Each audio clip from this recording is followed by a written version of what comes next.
ഞാൻ കരുതിയില്ല. നീ ടെൻഷൻ ആവണ്ട, കവലയിൽ ഞാൻ ഓട്ടോ പിടിച്ചു തരാം. ഓ, എന്തോന്ന് ടെൻഷൻ?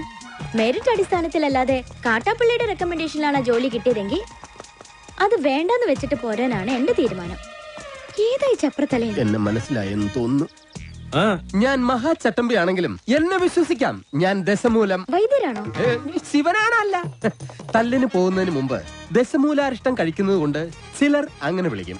ഒരുത്തനെ വെട്ടി അരിഞ്ഞ് അവന്റെ ദശ മുഴുവൻ ഒരു മൂലക്കിട്ടത് കൊണ്ടാണ് അങ്ങനെ വിളിക്കുന്നതെന്ന് മറ്റു ചിലർ. നിങ്ങൾക്ക് ഇതിൽ ഇഷ്ടമുള്ളത് വിളിക്കാം, തള്ളക്ക് വിളി ഒഴിച്ച്. ദശമൂലത്തിന് ഇപ്പൊ എന്താ വേണ്ടേ?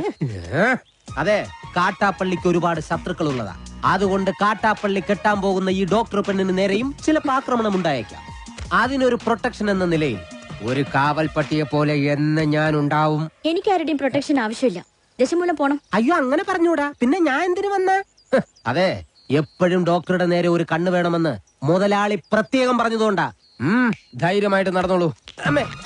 ചോര കണ്ട അറപ്പ് മാറിയവനാ ഞാൻ. സെൻട്രൽ ജയില് എനിക്ക് ചിൽഡ്രൻസ് പാർക്ക് പോലെയാ. ഏത് കൊമ്പം വന്നാലും ആ കൊമ്പ് ഒടിച്ചു കളയും ഈ ദശമൂലൻ. മല്ലയ്യ വരുന്നുണ്ടല്ലോ. ആണോ? കണ്ടുപിടി. ഹലോ ഡോക്ടറെ, നിങ്ങളുടെ നാട്ടിൽ വന്നിട്ട് കാണുന്നില്ലല്ലോ. ഞാൻ കഴിഞ്ഞ ദിവസം ഇങ്ങോട്ട് വന്നതേ ഉള്ളൂ. നിങ്ങൾ തമ്മിൽ നേരത്തെ അറിയൂല്ലേ? പിന്നെ ലക്ഷ്മി പറഞ്ഞിട്ടല്ലേ ഞാൻ വീടും തോട്ടവും വാങ്ങിയത്. ഇവിടെ വന്നിട്ടുള്ള വീരകഥകളൊക്കെ ഞാൻ അറിഞ്ഞു.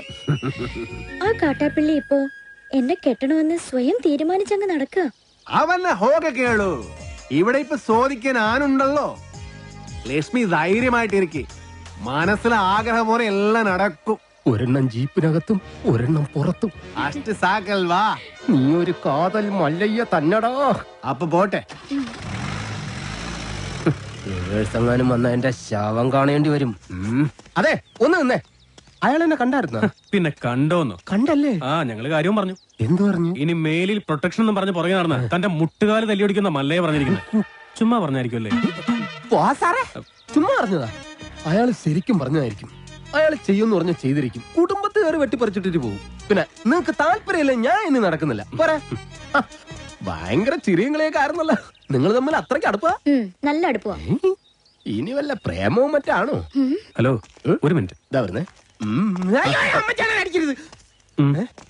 പുറത്താരോടും പറയണ്ട. ഇല്ല, പുള്ളിക്കാരൻ നമ്മളോട് ഭയങ്കര പ്രേമ. കാട്ടാപ്പള്ളി കല്യാണം ഒഴിവ് പറഞ്ഞില്ലെങ്കിൽ കാട്ടാപ്പള്ളിയെ തട്ടിക്കളയുന്ന മല്ലയെ പറഞ്ഞിരിക്കുന്നത്. നിങ്ങളുടെ മുതലാളിയോട് സ്നേഹം ഉണ്ടെങ്കിൽ നിങ്ങൾ ഈ കല്യാണത്തിൽ നിന്ന് മുതലാളി എങ്ങനെയൊന്ന് പിന്തിരിപ്പിക്കാൻ നോക്ക്.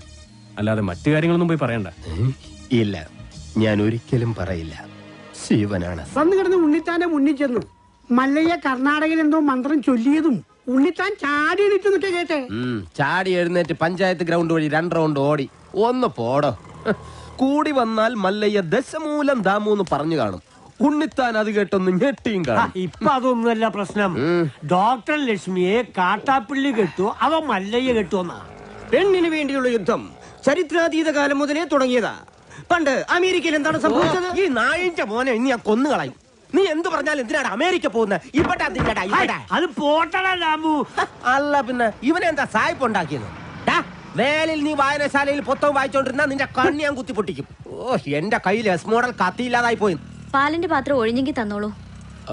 ഓഹോ, നീ മല്ലയ്യയുടെ വീട്ടിൽ കയറി താമസിച്ചിട്ടും മല്ലയ്യയുടെ മനസ്സിൽ കയറി താമസിച്ചത് ആ ഡോക്ടർ പെണ്ണായി പോയല്ലോ ഗൗരി. ചില മുതലാളിമാരൊക്കെ അങ്ങനെയാ പരമുള്ളേ. വീട്ടിലൊരു സെറ്റപ്പ് ഉണ്ടെങ്കിലും കല്യാണം കഴിക്കുന്നത് വേറെ പെണ്ണിനെ ആയിരിക്കും. ഇഷ്ടപ്പെട്ടില്ലേ? പെട്ടില്ല. മാപ്പൊന്നും പറയണ്ട, പൊക്കോ. വൃത്തിയായിട്ടവനെ ഉമ്മ വെച്ച് കളിക്കുന്ന. ചെവിയും കേട്ടൂടാ, കണ്ണും കണ്ടൂടാ. ശിവനെ, ഇത് യാത് ജില്ല? നിക്കടെ. താൽക്കാലം മല്ലയെ ഇതറിയണ്ട. പെങ്ങളൂട്ടി പൊക്കോ. യുവമാരൊന്നും ശരിയല്ല, പൊക്കോ. സ്ത്രീകളെ ഞാൻ തല്ലാറില്ല, പക്ഷെ ഇതുപോലെ ചിരിക്കുന്നവന്മാരെ ഞാൻ വെറുതെ വിടാറുമില്ല. കമന്റടിച്ചിട്ട് ചിരിക്കുന്നവടാ കള്ളക്കളവാ. ചിരിക്കടാ, ധൈര്യം ഉണ്ടെങ്കിൽ ചിരിക്കടാ. നിനക്കൊക്കെ എന്നെ ശരിക്കും അറിയാൻ പാടില്ല. എടാ, നീയൊക്കെ ബോംബെയിലെ അധോലോകമായ ധാരാവി ധാരാവി എന്ന് കേട്ടിട്ടുണ്ടാ? ഞാൻ കേട്ടിട്ടുണ്ട്, പോയിട്ടുണ്ട്. എന്താടാ? അണ്ണാ, ഇനി പോകുമ്പോ എന്നെ കൂടെ കൊണ്ടുപോകൂ. സത്യം, ഞാൻ ഇതുവരെ പോയിട്ടില്ല. ഫുൾ ചെലവ് എന്റെ വക. കൊണ്ടുപോകാം. ചവിട്ടി നിർത്തിക്കോ. വെറുതെ എന്റെ ഭാര്യയെ കൊണ്ട് വെള്ള സാരി ഉടുപ്പിക്കണ്ട. എന്താടാ മുതലാളി, എനിക്ക് കുറച്ച് ഒറ്റയ്ക്ക് സംസാരിക്കാനുണ്ട്. നീ ഒറ്റയ്ക്ക് സംസാരിച്ചോ? ശരി. വണ്ടി എടുക്കടാ. അതല്ലാന്ന്, നമുക്ക് രണ്ടുപേർ കൂടി ഒറ്റയ്ക്ക് സംസാരിക്കാനുണ്ട്. മുതലാളി വന്നേ. മല്ലയ്യയുടെ ബംഗ്ലാവിൽ ചില കല്യാണ ഗൂഢാലോചനകൾ നടക്കുന്നതായി എനിക്ക് ന്യൂസ് കിട്ടിയിട്ടുണ്ട്. ആശാന്റെ പെൺമക്കളെ മല്ലയും മുരുകനും ചേർന്ന് പടലയോടെ കെട്ടാൻ പോണത്രേ. അതിലൊരു ചതിയില്ലേ? എന്ത് ചതി? അപ്പ മുതലാളിയുടെ ഡോക്ടർ പെണ്ണിനെ ആ മല്ലയ്യ കെട്ടില്ല. ഓഹോ, അപ്പൊ നീ മല്ലയുടെ ഭാഗത്താണോ? കഴിഞ്ഞ ദിവസം മല്ലയും ഡോക്ടർ പെണ്ണും തമ്മിൽ തോട്ടത്തിൽ വെച്ച് ഹൃദയങ്ങൾ കൈമാറുന്നത് പല തൊഴിലാളികളും കണ്ടതാ. എന്നിട്ടിപ്പം മറ്റവളെ കെട്ടാൻ പോകുന്നെന്ന്. ഇത് നമ്മുടെ ശ്രദ്ധ തിരിച്ചുവിടാനുള്ള ഒരു ചട്ടമ്പി നാടകമല്ലേ എന്നാണ് ഞാൻ ചോദിക്കുന്നത്. അവൻ എന്ത് നാടകം വേണമെങ്കിലും കളിക്കട്ടടാ, നമുക്ക് കാണാം. നാടകം കളിക്കാൻ അവനാര് എണ്ണൻ പിള്ളേ? ഇതിലെന്തോ ചതിയുണ്ട് മുതലാളി. അതെന്താണെന്ന് നമുക്ക് ചോർത്തിയേ പറ്റൂ. അതിന് എന്റെ ഇല്ലാത്ത ബുദ്ധിയിൽ ഒരു ഐഡിയ തോന്നുന്നുണ്ട്. നമ്മുടെ കൂട്ടത്തിൽ ആരെങ്കിലും മല്ലയ്യയുടെ ആളായി മാറി അവരുടെ കൂടെ നടന്ന് രഹസ്യങ്ങൾ ചോർത്തണം. അതിന് പറ്റിയ ആള് ഞാൻ തന്നെയാ. പക്ഷേ ഞാൻ മുതലാളിയുടെ അടുത്ത ആളാണെന്ന് ഇവിടെ എല്ലാവർക്കും അറിയാം. അല്ലെങ്കിൽ ഞാനും മുതലാളിയും തമ്മിൽ തെറ്റിയെന്ന് ആൾക്കാരെ വിശ്വസിപ്പിക്കണം. അതൊക്കെ വലിയ ബുദ്ധിമുട്ടല്ലേ? അതിലൊരു ബുദ്ധിമുട്ടും ഇല്ല. അത് വിശ്വസിപ്പിക്കുന്ന കാര്യം ഞാൻ ഏറ്റു. അതെങ്ങനെ? ഞാനും മുതലാളിയും കൂടി നിന്നെ ഇവിടെ ഇട്ടിപ്പോ പരസ്യമായി തല്ലാൻ പോകും. തല്ലാനോ? അയ്യോ, അത് വേണ്ട. എനിക്ക് ചിലപ്പോ നോവും. നീ പറഞ്ഞ ഐഡിയ നല്ലതാടാ തന്നെ മുതലാളി. അപ്പൊ ഞാൻ തന്നെ തുടങ്ങി നോക്കാം. തമാശ കളിക്കല്ലെന്ന് പറഞ്ഞ ഒറിജിനാലിറ്റി ഇല്ലെങ്കിൽ വിശ്വസിക്കില്ല. ചോര ചീത്ത.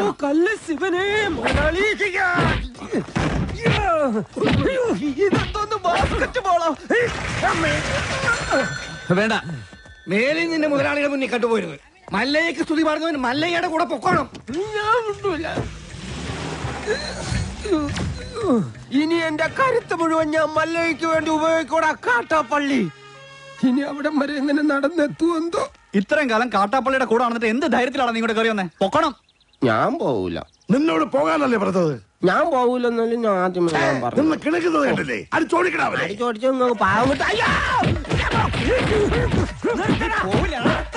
ഒരു ഗുണ്ടെ തല്ലുന്നതിനൊക്കെ ഒരു അതിലുണ്ട്. ഇതല്ല പഞ്ചായത്ത് പട്ടികൾക്ക് എല്ലാം കഷണം കിട്ടിയമാതിരി ഒരുമിച്ചല്ലേ കടിച്ചു പറിക്കണത്. നാണമില്ലടാ നിനക്കൊക്കെ? ധൈര്യം ഉണ്ടെങ്കിൽ ഒറ്റയ്ക്ക് വേണം. ഒറ്റയ്ക്ക് വന്നാ എനിക്ക് അത്രയും കുറച്ചടി ഉണ്ടാ മതിയല്ലോ. മല്ലയാ, ഞാൻ പോകണേ. എല്ലാരും കൈവച്ചല്ലോ, ഇനി ആർക്കും പരാതിയില്ലല്ലോ. ഇതൊരു കാര്യം മറ്റേടത്ത് ഐഡിയ ആയി പോയി. അവിടുന്നും കിട്ടി ഇവിടുന്നും കിട്ടി. ഇനി മരിച്ചാൽ ഐഡിയ പറയില്ലേ? അവനാ നാഗേന്ദ്രൻ പറഞ്ഞു വിട്ടതായിരിക്കും നമ്മ രഹസ്യങ്ങൾ സോർത്താൻ. ചില സമയത്ത് സത്യേക്കാൾ ബലനാണ് ബുദ്ധി. ഞാൻ പറഞ്ഞിട്ടില്ലേ? കട്ട്കൊണ്ടാ ആട്ടാടോണ. ഇന്നിനി വയ്യ, നാളെ വന്ന് ബാക്കി വാങ്ങിച്ചോളാം. ഇങ്ങ് വാ പറയട്ടെ. എന്നെ തല്ലാനല്ലാന്ന് സത്യം ചെയ്താൽ ഞാൻ വരാം. ശിവനെ കൊണ്ടാണേട്. നീ മര്യാദക്ക് ഇവിടെ നിക്കുമോ? അയ്യോ, ഞാൻ മര്യാദയ്ക്ക് നിക്കുന്നേ. പക്ഷെ അടികൊണ്ട് ഇങ്ങനെ ആയിപ്പോയതാ സത്യം. ആ കാട്ടുപുളിയെ ശരിയാക്കാൻ ഞങ്ങള് പലതും ആലോചിക്കും. അതൊന്നും ആരും അറിയാൻ പാടില്ല. ആരും അറിയില്ല മല്ലയ്യ. ആശാനെ, എന്താടാ? കണിയാന്റെ അടുത്ത് മുഹൂർത്തം നോക്കാൻ ചെന്നപ്പോ അയാള് പറയുന്നു ഉടനെ എങ്ങും പറ്റിയ മുഹൂർത്തമില്ലെന്ന്. പിന്നെ ഞാൻ കത്ത് കാണിച്ചൊരു വരട്ടിയപ്പോ ഒരു ഉഗ്ര മുഹൂർത്തങ്ങളെ കുറിച്ച് തന്നു. പിന്നെ കല്യാണത്തിലുള്ള ഒരുക്കങ്ങൾ നടക്കട്ടെ. ഈ മല്ലയ്യ കല്യാണം കഴിക്കാൻ പോണ കല്യാണ പെണ്ണ ഏതാ? പുറത്തു പറയണ്ട. ഇല്ല, കാട്ടാപ്പള്ളി കെട്ടാൻ വന്ന ഡോക്ടർ പെണ്ണ. തന്നെ മുതലാളി നിക്ക്. ആ ഡോക്ടർ പെണ്ണിനെ മല്ലയ്യ കെട്ടാൻ പോകുന്നു. കള്ളം പറയരുത്. ശിവനാണ് സത്യം എന്നോട് പറഞ്ഞതാണ്.